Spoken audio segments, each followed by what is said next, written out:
गुरुर्ब्रह्मा गुरुर्विष्णू गुरुर्देवो महेश्वरा गुरु साक्षात परब्रह्म तस्मै श्री गुरवे नमः।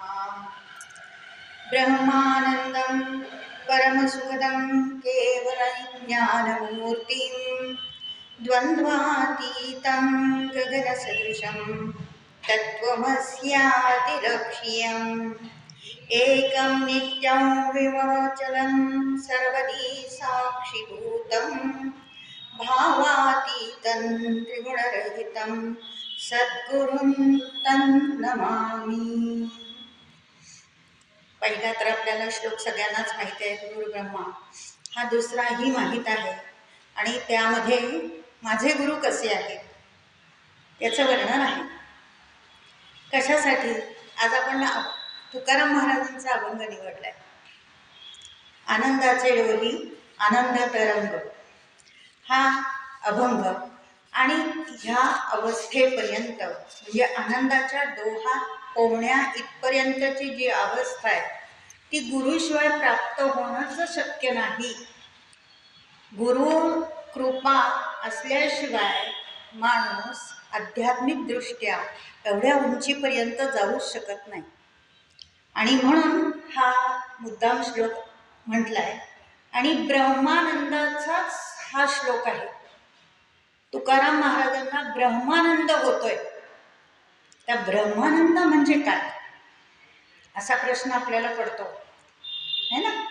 तर ब्रह्मानंद म्हणजे प्रत्यक्ष निर्गुण निराकार परब्रह्म परमात्मा ह्याच्याशी ऐक्य साधून हा जीवात्मा आणि तो शिवात्मा एकरूप होण्याचा जो आनंद त्यालाच आपण आत्मसाक्षात्कार असे म्हणतो।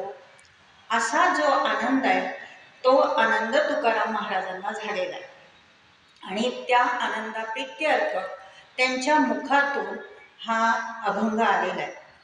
तर तुकाराम महाराजांचं आपण थोडक्यात चरित्र सगळ्यांना माहीत आहे, पण तुकाराम महाराज या अवस्थेपर्यंत का येऊ शकले तर त्यांचा पूर्व इतिहास किंवा जीवनचरित्र आपण जर पाहिलं तर वयाच्या 20व्या वर्षीपासून दुःखाचे डोंगर ओलांडल्याशिवाय सुखाची हिरवळ दिसत नाही हे आपल्याला त्यांच्या चरित्रावरून कळतं। आणि तुकाराम महाराज ही एकमेव व्यक्ती अशी आहे की कितीही दुःख झालं तरी भगवंताला म्हणतायत, विठोबाला म्हणतायत, बरे झाले देवा, बरे झाले देवा, तू माझ्यावर असे प्रसंग आणलेस, जर नसते आणले तर मी तुझ्याकडे कदाचित वळलो सुद्धा नसतो, असं तुकाराम महाराज म्हणतात। आणि मग त्यांची जी सुरुवात आहे ती अध्यात्माची सुरुवात झालेली आहे। मग त्यांनी खूप अभ्यास केला, निष्काम सेवा केली। आपल्याला माहित आहे तुकाराम महाराजांच्या 8 पिढ्या विठोबा रुक्माईची सेवा करत होत्या आणि 8 पिढ्या वारी करत होत्या। आता हे सांगायचा उद्देश की वारसा कसा येतो आणि पूर्वी केलेला जो अध्यात्माचा अभ्यास आहे तो कधीही वाया जात नाही, तो पुढच्या पिढीसाठी उपयोगी पडतो। पुढच्या पिढीमध्ये दुसऱ्या असो तिसऱ्या असो चौथ्या 5व्या 6व्या कुठल्या तरी पिढीमध्ये एक व्यक्ती अशी जन्माला येते की ती उद्धार करते, स्वतःचाही उद्धार करते, कुटुंबाचाही उद्धार करते, जगाचाही उद्धार करते। आणि अशी उदाहरणं आपल्या डोळ्यासमोर ह्या सर्व संतांची आहेत। समर्थांचं पण तेच आहे। समर्थांचे तर गुरु कोण आहे? श्रीराम आहे, प्रभू रामचंद्र आहे। 22 पिढ्या सूर्य उपासना। नाथांचंही तसंच, नामदेवांचंही तसंच आणि आज आपण पाहणार तुकाराम महाराजांचंही तसंच। तर ही साधना आपोआप पुढच्या पिढीपर्यंत जाते। म्हणजे आज जर आपण नामस्मरण केलं, सतत आपण त्याच्यात राहिलो, आपली नातवंड एक दिवस तरी नामस्मरण करतीलच अशी आपण खात्री बाळगूया. कारण जीन्स असतात ना, जीन्सचा ह्या विज्ञानाचा सिद्धांत तर आहेच आहे. जरी आध्यात्मिक गोष्टीवर विश्वास नसेल तरी जीन्स ह्या पुढे जात राहतात ना. अनुवंशिकता आपण जी म्हणतो ती येतेच. म्हणजे आपण जे करू ते उगवणार आहे पुढे. म्हणून नामस्मरण किंवा भगवंताच्या सानिध्यात राहणं, सत्संगात असणं हे वायाच जाणार नाहीये. हे आपण तुकारामांच्या चरित्रावरून अनुभवतो. तर आजचा अभंग मी आधी वाचून दाखवते, मग आधी त्याचा सरळ अर्थ सांगते आणि मग त्यात प्रत्येक अभंगात एक ओळ आहे, त्या प्रत्येक ओळीचा अर्थ सांगते. आनंदाचे डोही, लता मंगेशकरनी खूप सुंदर म्हटलंय, मी वाचून दाखवते.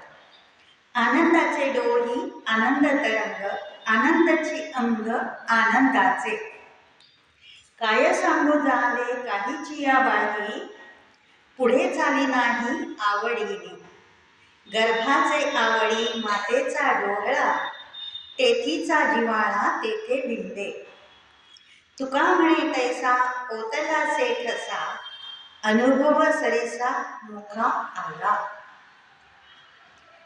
माझ्या मुखात तो आलाय, ठसा उमटवून आलाय. कसा? जसा ओतला तसा. काय हा कुठला ठसा आहे? भक्तीचा. प्रत्यक्ष पांडुरंगाचा ठसा त्याच्या मुखात आलाय, त्यांच्या मुखात आलाय, तुकारामांच्या, असं महाराज म्हणतात. आता पहिल्या ओळीचा अर्थ आहे, आनंदाचे डोही आनंद तरंग. आता इथे डोही म्हणजे डोह, आपल्याला सर्वांना माहिती आहे डोह शब्दाचा अर्थ पाण्याचा सागर म्हणूया, साठा म्हणूया.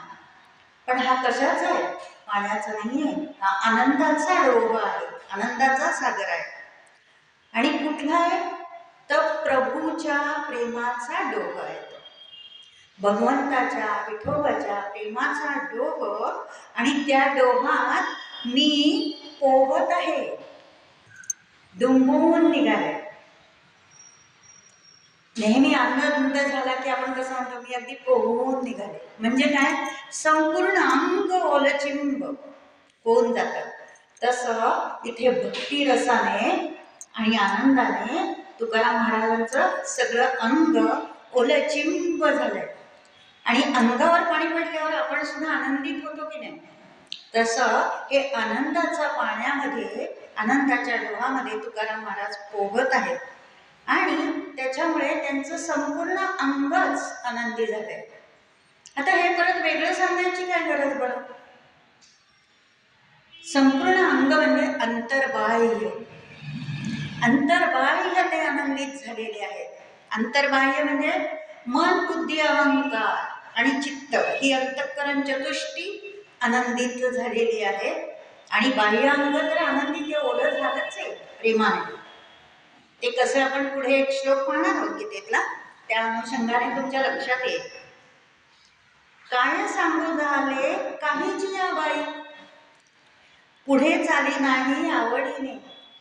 काय कसं काय हा साक्षात्कार झाला? आणि भगवंत विठोबा आणि तुकाराम महाराज एकरूप कसे काय झाले हे त्यांनाच कळत नाही. काय सांगू बाई काय झाले, माझं मलाच कळत नाहीये, माझं मलाच कळत नाही. आणि पुढे गर्भाचा संबंध दिलाय. म्हणजे थोडासा हा नव दाम्पत्य असतो, आपण तो विचार करूया. नव दाम्पत्य आहे, काही थोडे दिवस झाले आणि त्या नववधूला दिवस राहिले आणि ते काय कसं काय झालं माहितीच नाही, कधी काय कळलंच नाही. असा जे आहे ना तो आनंद, म्हणजे एकरूप भगवंत आणि भक्त एकरूप झाल्याचा तो आनंद आहे. आणि ते कधी झालं कळलंच नाही, असं तुकाराम महाराज म्हणतात. काय सांगू झाले काहीची या बाई, काय झालं काय माहिती. आणि मग ते तसं झाल्यामुळे मला पुढे चालता पण येत नाहीये, असं तुकाराम महाराज म्हणतात. आता हे पुढे चालणं म्हणजे काय आहे? तर संसाराची पावलं जी असतात पुढे चालण्याची, किंवा संसारात जे आपण पुढे पुढे काय काय हे करत असतो, आता वार्धक्याला, आता अमुक झालं, आता पण झालं, ते मला काही पुढे चालणंच होत नाहीये. म्हणजे माझी बुद्धी तिथे स्थिर झाली आहे. भगवंताच्या नावारूपामध्ये, भगवंताच्या स्वरूपामध्ये भगवंत स्वरूपच मी झाल्यामुळे माझी बुद्धीच तिथे स्थिर झाली आहे, असं तुकाराम महाराज म्हणतात. म्हणून काही न चाले, पुढे चाली नाही आवडीने. आणि अलौकिक सुखाबद्दल मी आता काय सांगू.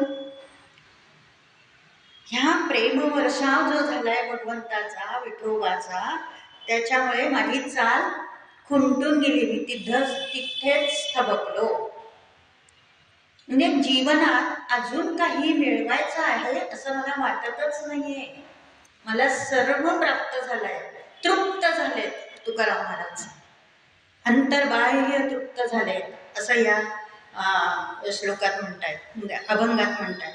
आणि गर्भाचे आवडी मातेचा डोहळा, तेथीचा जिव्हाळा तेथ बिंबे. गर्भात जो जीव असतो त्याला जे जे हवं असतं, आता आपल्याला वाटतं तो गर्भात जीव आहे, त्याला काय कळतंय किंवा तसं नाही आहे. तो जीव ज्या वेळेला गर्भामध्ये गर्भ म्हणून जन्म घेत असतो तेव्हापासून त्याच्या आवडीनिवडी सुरू होतात. त्याला काय हवंय काय नको तो कोणाकडून मागून घेतो, तर आईकडून मागून घेतो. म्हणून गर्भाची आवड आहे मातेचा डोहळा.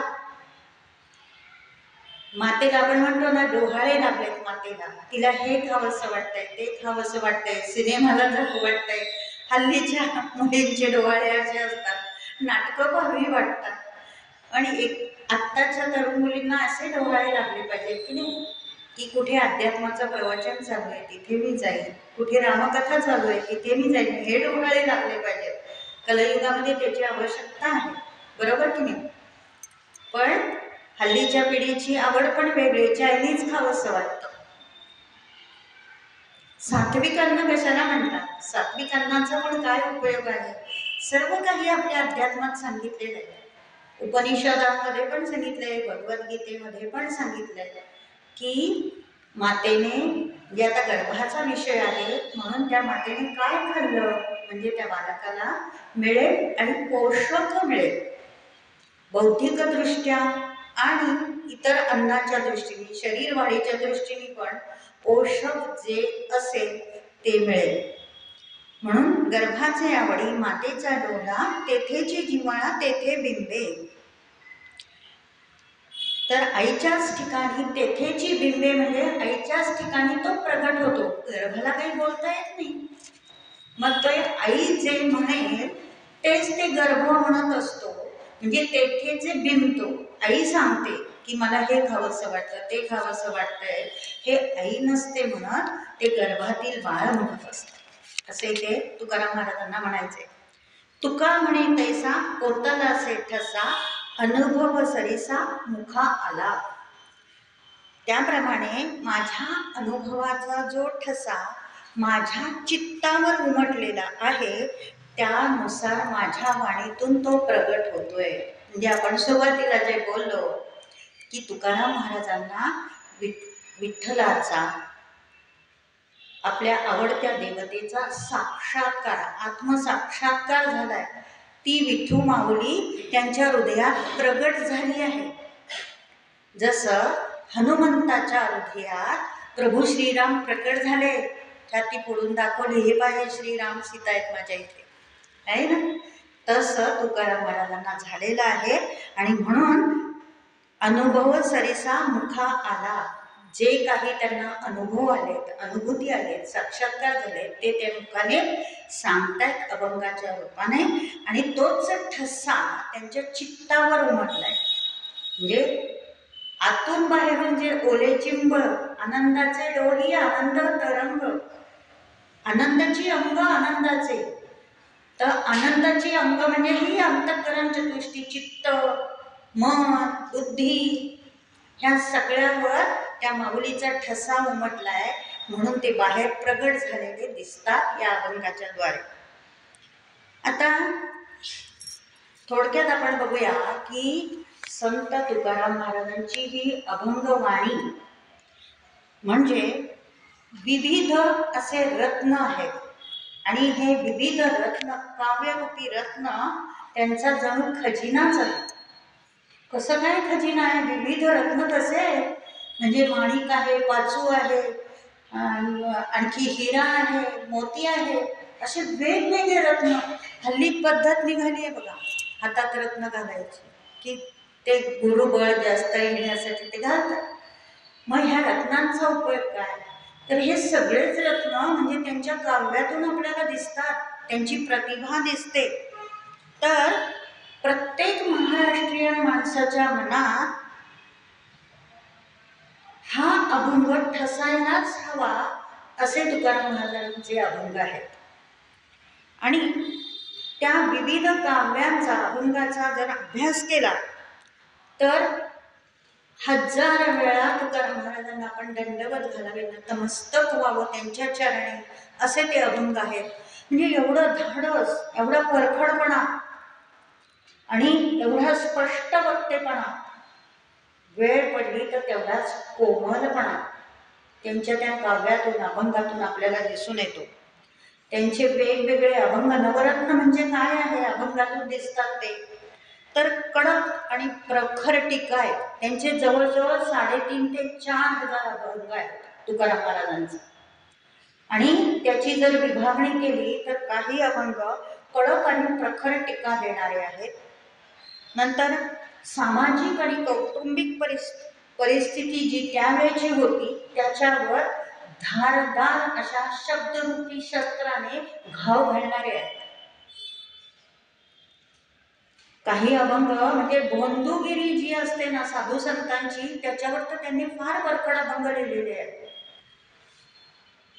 त्यावेळेला ते घाबरले नाही की कोणी लोक मला मारायला येतील का, माझा खून करतील का, असे अजिबात ते घाबरले नाही. कारण निर्भयत्व भगवंतांनीच दिलं होतं. कारण सतत मुखात नाम, सतत भगवंताचं नाम जर मुखात असेल तर निर्भयत्व प्राप्त होतच.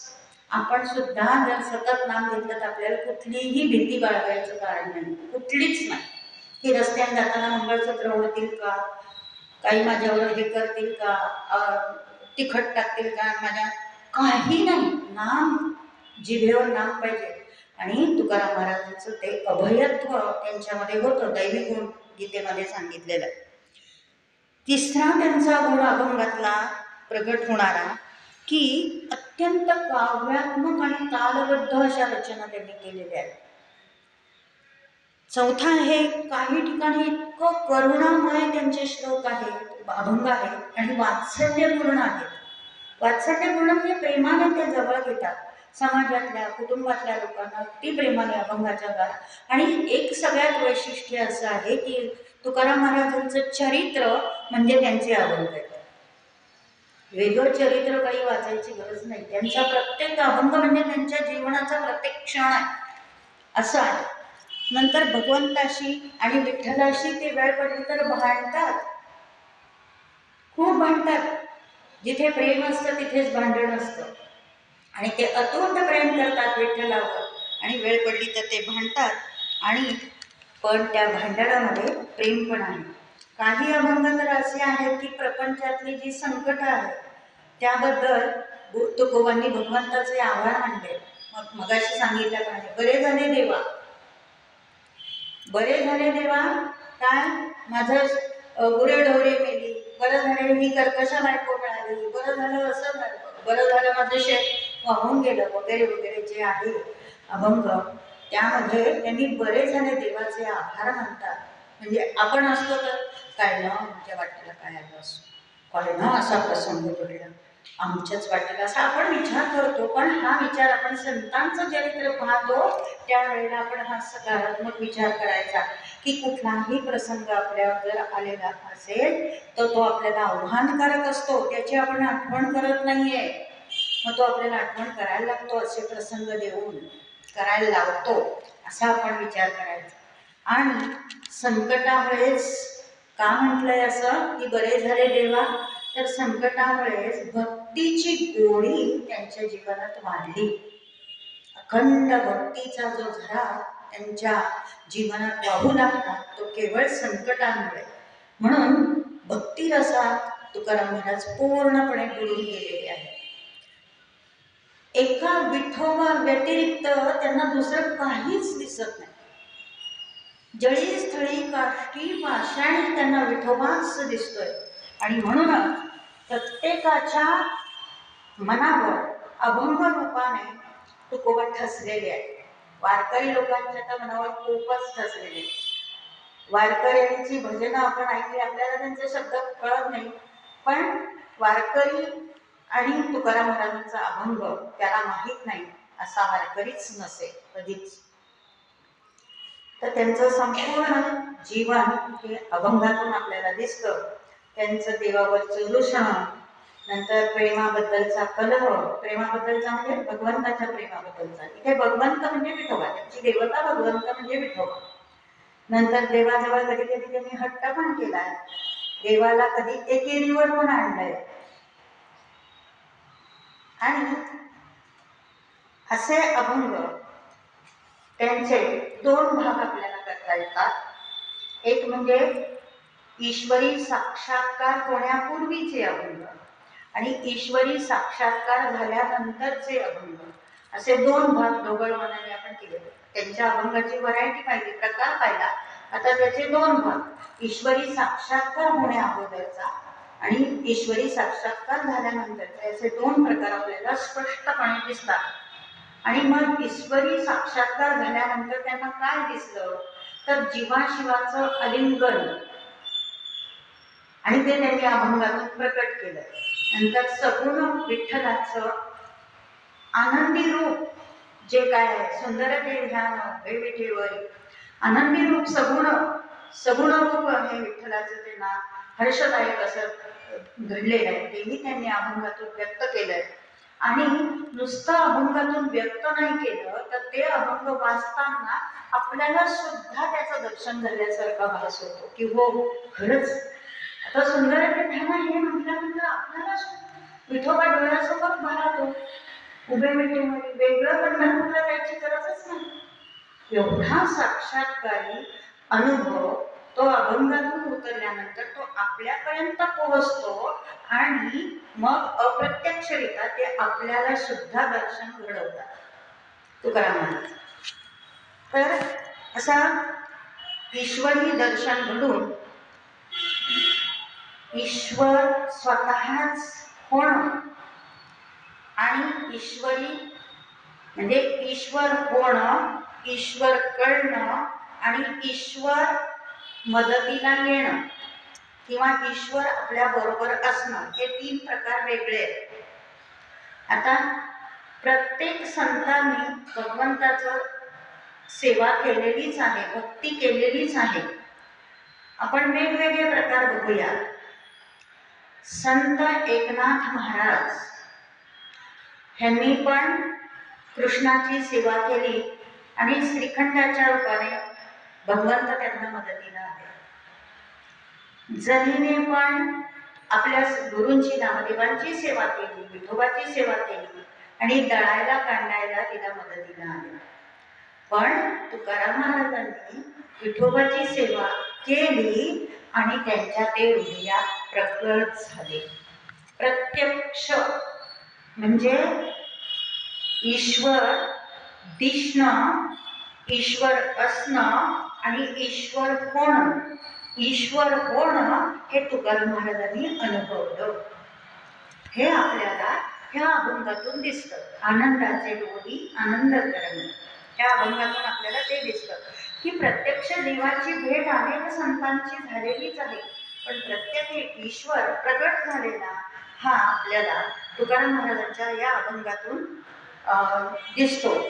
आणि मग ह्याला गुरुकृपा असावी लागते. मग त्यांनी गुरु कुठला केला? विठोबा माऊली तर गुरु होतेच, पण तुकाराम महाराजांना स्वप्नातून बाबा चैतन्य यांनी दृष्टांत दिला आणि गुरुमंत्र दिला. कुठला?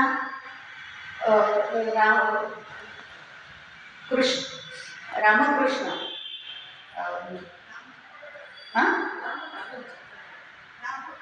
रामकृष्ण हरी, बरोबर. मला वाटलं की राधा रामकृष्ण हरी हा मंत्र त्यांनी जपला आणि तो त्यांनी सतत अखंड म्हणतच राहिला. आणि मग हा मंत्र, गुरु मंत्र जो असतो ना, त्याचं आपण पालन केलं की गुरु आपल्याला नवीन नवीन दिशा देत राहतात. ह्याच्यानंतर तू हे कर, ह्याच्यानंतर तू ते कर. हे आपोआप ते म्हणजे जसं कनेक्शन व्हॉट्सॲपचं असतं की नाही, किंवा इलेक्ट्रिकचं कनेक्शन असतं की इथे बटन दाबलं की सगळे दिवे लागतात, तसं गुरुचा तुम्ही मंत्र जपला, गुरु आज्ञा पाळली की गुरु तुम्हाला नवीन नवीन शिकण्यासाठी म्हणा किंवा नवीन उपासना आता तू काय केली पाहिजे असं बुद्धी गुरुच देत असतात. तसं तुकाराम महाराजांचं झालं. आणि ते मग भंडारा डोंगरावर जाऊ लागले. मग त्यांनी सर्व गीता पाठ केली, विष्णू सहस्रनाम पाठ केलं, सर्व अध्यात्म उपनिषदांचा अभ्यास केला. आणि स्वतःला वाचता येत नव्हतं तरी ऐकून ऐकून त्यांनी ह्या सगळ्या वेदांताचा अभ्यास केला. आणि वेदांताच्या अभ्यासामुळे त्यांची खूप प्रगती होत गेली. आणि अशीच प्रगती होत येता करता एकीकडे प्रपंचाचं संकट चालूच होती आणि एकीकडे उपासनाही चालू होती. आणि मग ही उपासना चालू असतानाच त्यांना एकदा हा आत्मसाक्षात्कार झाला आणि त्यांच्या तोंडून हा आनंदाचे बोल, आनंद तरंग हा श्लोक उद्धृत झाला. आता ह्या श्लोकाचा इतर कुठे काही संबंध आलाय का ते आपण बघूया. तर परमेश्वर स्वतःच प्रकट झालेली अनुभूती, आत्मसाक्षात्काराचा आनंद व्यक्त करताना आपण सामान्य माणसाचा आनंद कुठे असतो? तर जनरली आम्ही बायका साडी, गाडी, कुडी, माडी सगळं इकारांत आहे. तर ते प्राप्त झालं की आपल्याला आनंद होतो, हो की नाही? आणि मग ह्याला जो सामान्य माणसांना जो आनंद होत असतो तो आपला विषयाला अनुसरून आनंद असतो, विषयासक्तीचा आनंद असतो. जे शब्द, स्पर्श, रस, रूप, गंध हे इंद्रियांचे विषय आहेत. ते इंद्रिय ती मागणी करतात आणि मग ती मागणी केली, आपल्या मनात कुठेतरी सूक्ष्म इच्छा असते, ती इच्छा पूर्ती झाली की आपल्याला आनंद होतो. म्हणजे आपला आनंद हा वस्तू सापेक्ष किंवा इंद्रिय सापेक्ष, बुद्धी सापेक्ष किंवा मनसापेक्ष असं म्हणूया. म्हणजे मनात जे विचार आले अगदी तसंच घडलं की आनंद होतो. इंद्रियांना वाटलं आता पंखा हवा आहे, मला गरम होत आहे, लगेच नसेल पंखा बसवला, AC बसवला, झाला आनंद. हा इंद्रिय सापेक्ष आनंद. पण हा आनंद कसा असतो? काही काळापुरता मर्यादित असतो, लगेच दुसरी वासना मनामध्ये निर्माण होते. म्हणजे याला विषय नवीन मिळतो, मनामध्ये नवीन विषय तयार होतो की मला आता आता घर झालं, फ्लॅट झाला, पण आता बंगला झाला असतं तर बरं झालं असतं, किंवा गाडी असते तर ह्याच्यापेक्षा जरा चांगली गाडी असते तर बरं झालं असतं. असं एकामागून एक विषय आपल्या मनात येतात. म्हणजे हा आनंद कसा असतो? अपूर्णच असतो, पूर्ण कधीच नाही होत. जे विषयासक्तीचा आनंद असतो तो. आणि विषयासक्ती वाढली की आनंद हा कधीच मिळत नाही. पण साधू संतांचा हा आनंद जो असतो तो अनासक्त होऊन भगवंताशी एकरूप झाल्याचा आनंद असतो. त्यांच्या आनंदामध्ये आसक्ती अजिबातच नसते. फक्त आसक्ती असते ती भक्तीची, भगवंताच्या प्रेमाची, भगवंताच्या भीतीची आसक्ती असते. आणि म्हणून त्यांचा आनंद हा पूर्ण आनंद असतो. आपला आनंद हा अपूर्ण आनंद असतो. आणि आपल्या आनंदाला मर्यादा आहे की नाही? मर्यादा आहे.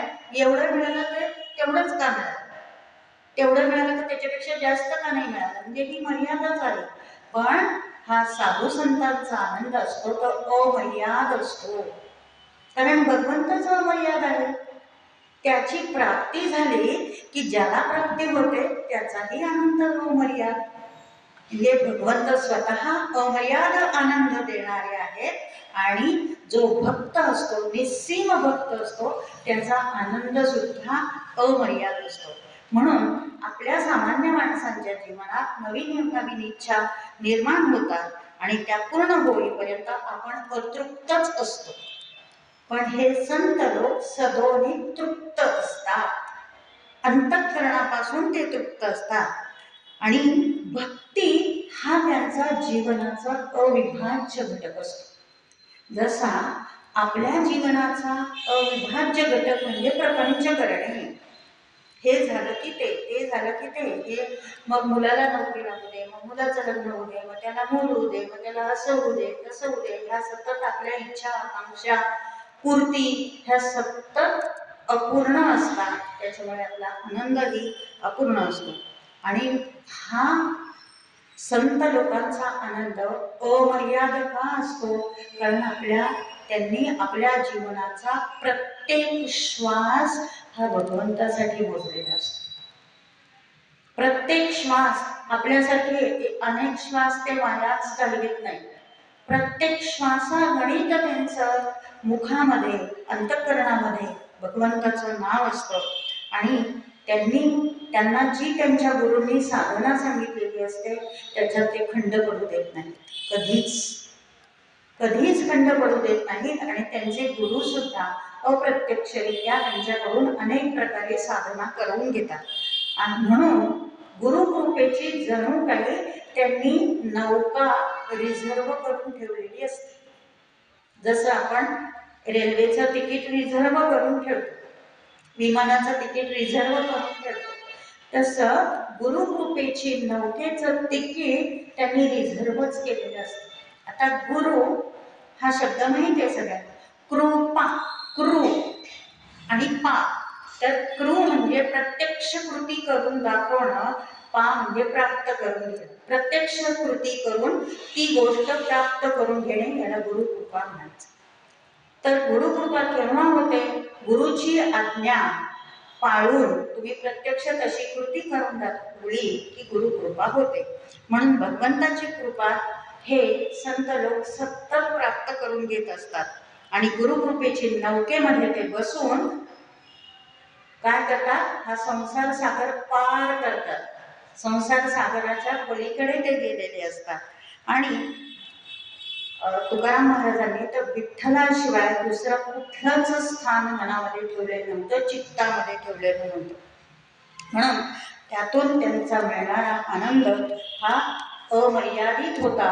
जसं सागराचं पाणी हे काय असतं? अप्रमाणित असतं, अमर्याद असतं. अशा त्या आनंद सागरामध्ये डोहामध्ये ते पोहत आहेत असं तुकाराम महाराज म्हणतात. आणि मी तो पोहत असल्यामुळे मी अधिकच आनंदून गेलो आहे. आता सामान्य माणूस फक्त मन, बुद्धी, इंद्रिय या पातळीवर विचार करतो. म्हणून सामान्य माणसाला सुख आणि दुःख एवढंच माहिती असतं. पण ह्या संतांना सुख आणि दुःख ह्याच्या पलीकडे जाऊन आनंद काय आहे हे प्राप्त करून घ्यायचं असतं. आणि तो भगवंताच्या भेटीशिवाय आनंद मिळत नाही. तर आणि तुकाराम महाराजांना झालेला हा आनंद ब्रह्मानंद आहे. अहम ब्रह्मास्मी ह्याची जाणीव त्यांना झालेली आहे. जेव्हा ईश्वरी साक्षात्कार झाला तेव्हा अहम ब्रह्मास्मी, मी स्वतः ब्रह्म आहे. आपण उपासना करतो पण तेव्हा, किंवा पोथ्या पुराण आपण वाचत असतो पण तेव्हा आपण स्वतःला विसरतो. माझ्यातच तो ईश्वर आहे, ईश्वरी तत्व आहे, ते ब्रह्मतत्व माझ्यातच आहे आणि मी ते विकसित करीत आहे, हा भाव आपला नसतो. कारण आपली भगवंताकडे सतत मागणी असते. मागणी असल्यामुळे माझ्यातला तो ब्रह्माचा अंश, ईश्वराचा अंश आपण विसरत असतो. पण हे संत भगवंताची सेवा कशी करतात? निर्ममत्व, मी नाहीच आहे तो, तूच तो आहे असं म्हणून ते सेवा करत असतात. निर्विकार असतात. निर्विकार म्हणजे काय? कुठलाही मनामध्ये दुसरा विचारच त्यांच्या येत नसतो. परमेश्वर आणि ते एवढाच विचार मनात असतो. आपण वाचायला गेलं ना देवाचं काही जप करू वाच, तर सतत विचारांचं चक्र आपलं चालू असतं. म्हणजेच आपण निर्विकार नसतो, हो की नाही? पण हे साधू संत जे असतात ते निर्विकार असतात आणि निरहंकारी. आपण काय म्हणतो, मी आज ह्याचं पारायण केलं, मी त्याचं पारायण केलं. साधून संतांच्या मुखामध्ये असं कधीच येत नाही की मी केलं, हा शब्दच त्यांच्यामध्ये नसतो. म्हणून त्याला निरहंकारी आणि अनासक्तीचा भाव त्याच्यामध्ये असतो. आसक्ती नसतेच की मला हे मिळू दे ते मिळू दे, हा भाव नसतो. अशा भावनेने जी ईश्वराची सेवा केली असते ती सेवा ईश्वर स्वतः त्यांच्या अंतःकरणात प्रकट होऊन त्यांना पावती देऊन टाकतो. हे बघ, तू अशी छान सेवा केली आहे ना, ही घे तुला पावती. आणि ती पावती सुद्धा कशी असते, त्याच्या नाव वगैरे काही नाही, तर त्याचा शिक्का असतो भगवंताचा. भगवंत स्वतः प्रकट झालेले असतात, तीच पावती, तोच शिक्का. बाकी अमाऊंट वगैरे काही नाही, नाव काही नाही. कारण नावच नाही तर निर्ममत्व आहे ना. ममत्वच नाही म्हटल्यावर नाव कोणाचं करणार. आणि आसक्ती नाही म्हणून अमाऊंट नाही, काही नाही. मग तो कोणाची सेवा केली, हा विठ्ठलाची ना, इथे छाप विठ्ठलाच. अशी सेवा भगवंत त्याच्या त्या भक्ताला परत करून टाकतो. म्हणून तो त्याच्या अंतःकरणात प्रगट होतो. हे आपण आपल्या सोप्या भाषेत समजून घेतो की त्याच्या हृदयात तो प्रगट होतो. याचा अर्थ भगवंताचा शिक्का त्याच्या हृदयावर मारला गेला आहे. आत्मसाक्षात्कार त्याला होतो. तैत्तिरीय उपनिषदामध्ये तर आनंदाचे मोजमाप खूप सोप्या रीतीने करून सांगितलं. काय की हा आनंद खरं तर अद्वैत असतो. द्वैत आनंद म्हणजे काय, हा त्यांचा असं आहे, माझं असं आहे, मग मी पण हे केलं, हा द्वैत आनंद. त्यांनी फ्लॅट घेतला, आम्ही सुद्धा घेतला, आम्ही पण बंगला पण घेणार, हा द्वैत आनंद झाला. किंवा त्यांनी गाडी घेतली, आम्ही पण घेणार, माझ्याही मुलाने घेतली, हा द्वैत आनंद झाला. पण आणि बायकांसाठी उदाहरण, तिने पैठणी घेतली, मी पण घेणार, किंवा घेतली माझ्या मुलाने, हा आनंद द्वैत झाला. कारण दोन गोष्टींची कंपॅरिझन जिथे असते, तुलना जिथे असते, त्याला द्वैत म्हणायचं. पण जिथे तुलनाच नाही तो अद्वैत. जिथे तुलनाच केली नाही जात, आणि भगवंत हा असाच आहे, परमात्मा हा असाच आहे, अद्वैत आहे, त्याची तुलना कोणाशीच होऊ शकत नाही. मग अशा अद्वैताचं मोजमाप आपल्या सामान्य माणसांना करण्यासाठी तैत्तिरीय उपनिषदामध्ये आनंदाचे प्रकार सांगितले.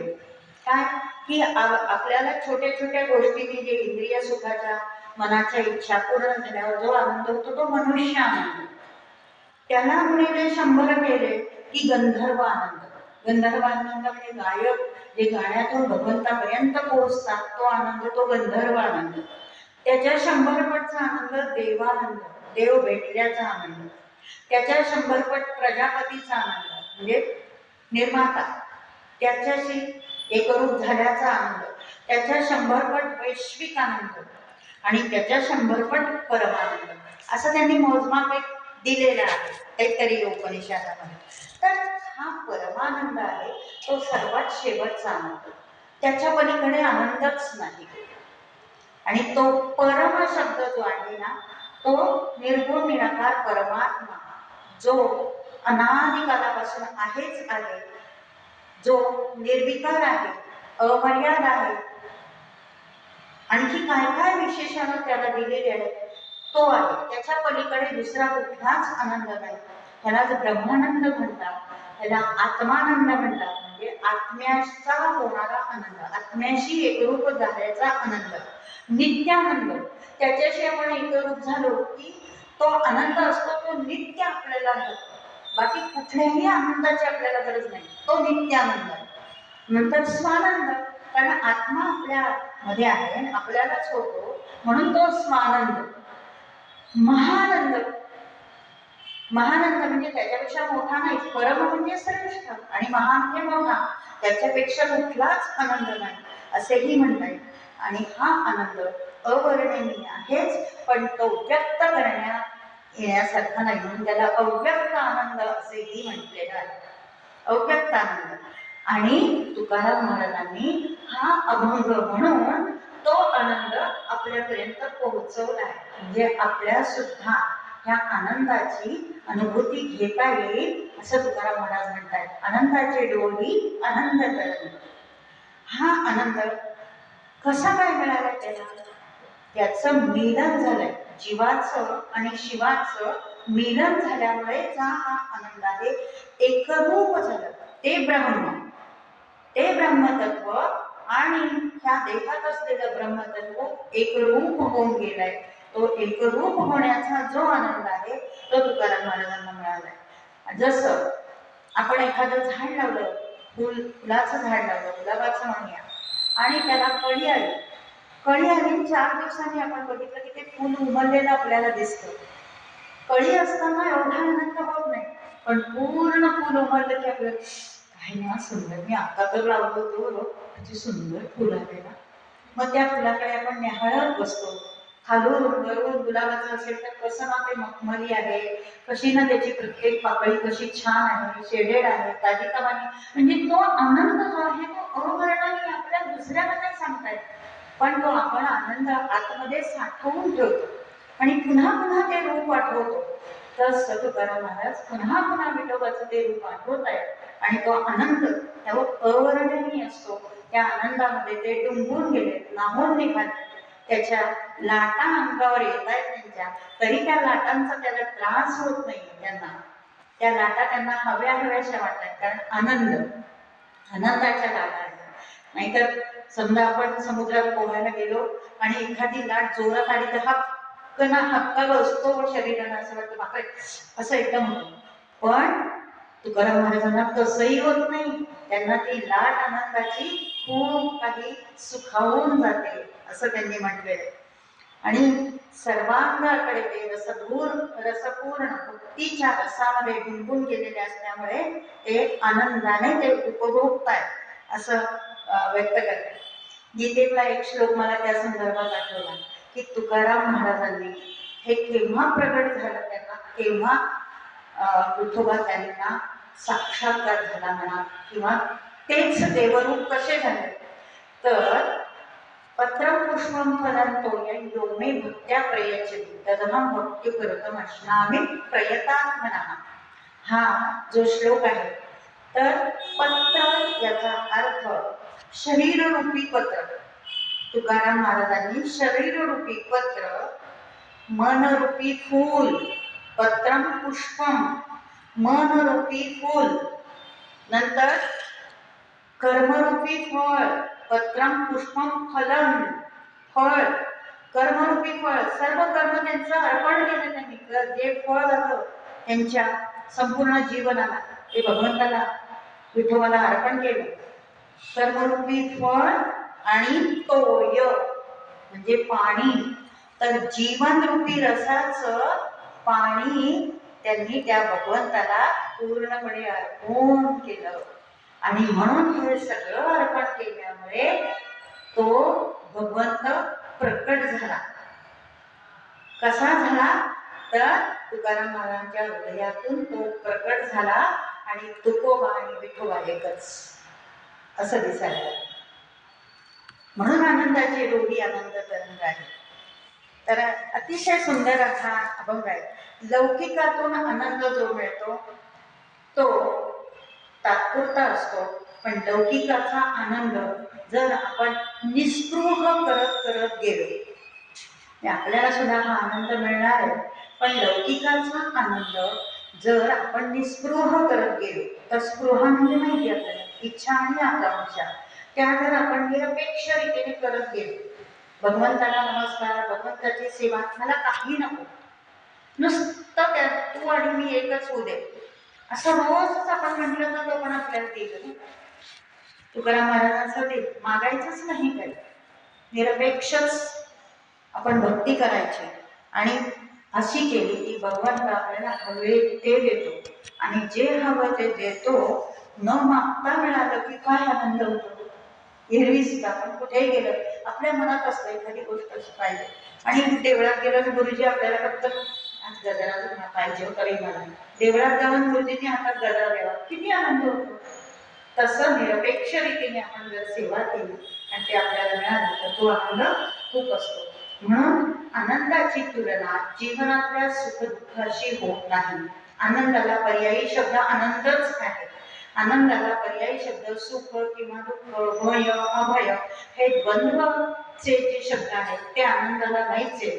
आनंद म्हणजे आनंदच आहे, तो निर्भय आनंद आहे आणि अद्वैत असा आनंद आहे. ब्रह्मानंद जो आहे तो अद्वैत असा आनंद आहे.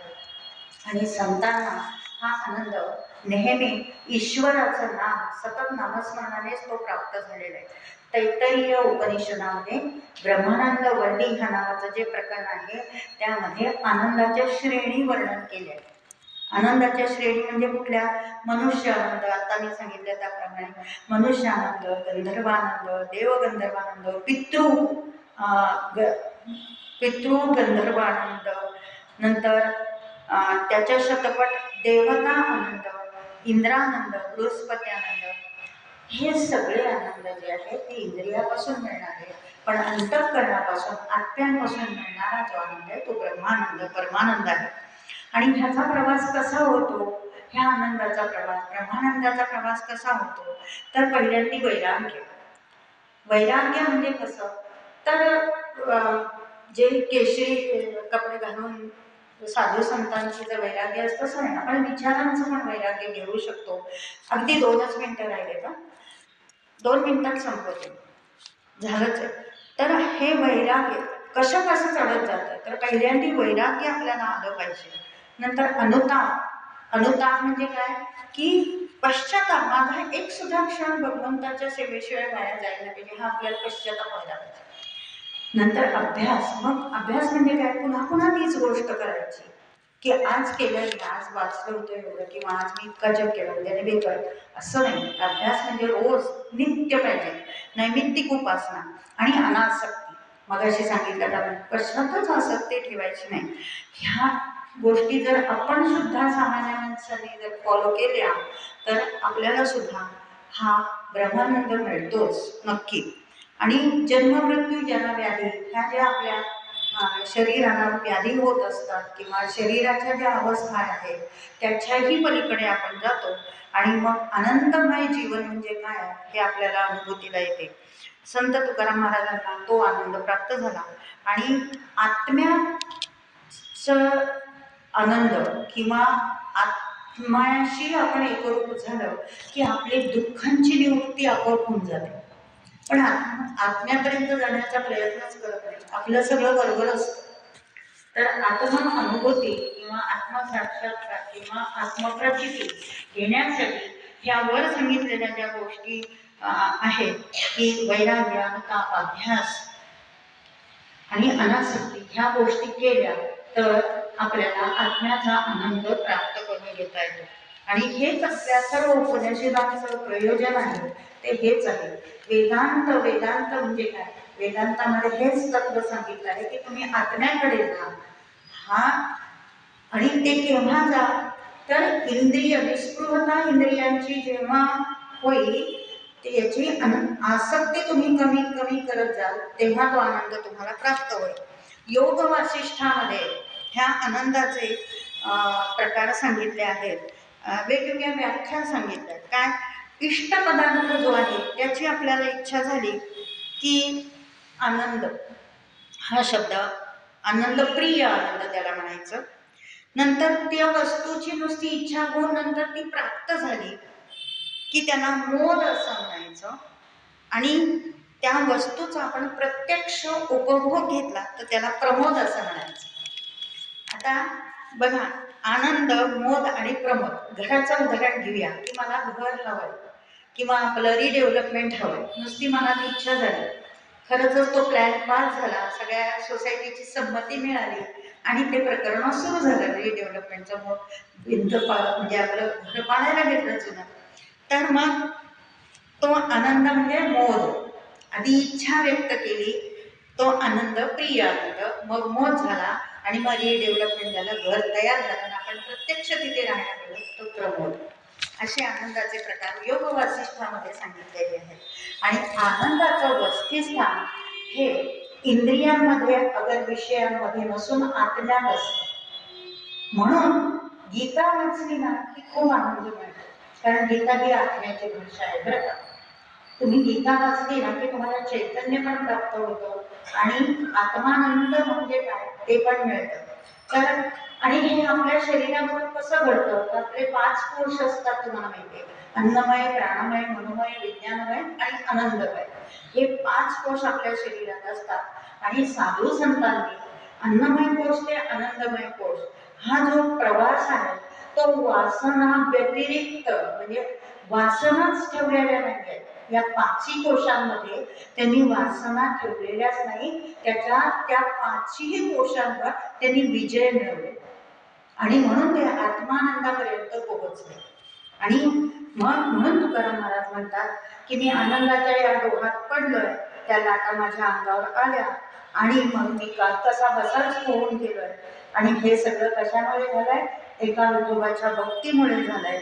आणि हा भक्तिरसाचा अभंग मी माझ्या परीने तुम्हाला सांगण्याचा प्रयत्न केला आहे. आणि साक्षात विठोबा तुकारामांच्या हृदयात प्रकट झाले, तो आत्मसाक्षात्काराचा आत्मानुभूतीचा हा अभंग आहे.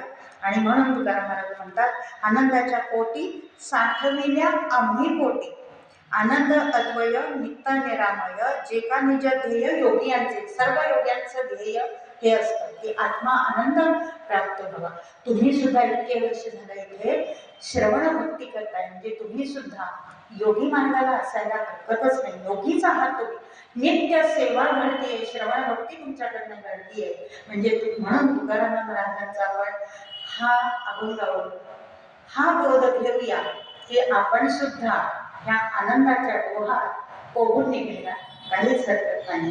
जे काही मी 2 शब्द सांगितले ते माझ्या गुरुंनी माझ्याकडून बोलून घेतले आणि ज्या काही उणिवा राहिल्या असतील त्या या देहाकडून राहिल्या. ओम तत्सदिती. गीतेची आरती म्हणून आणि थांबूया.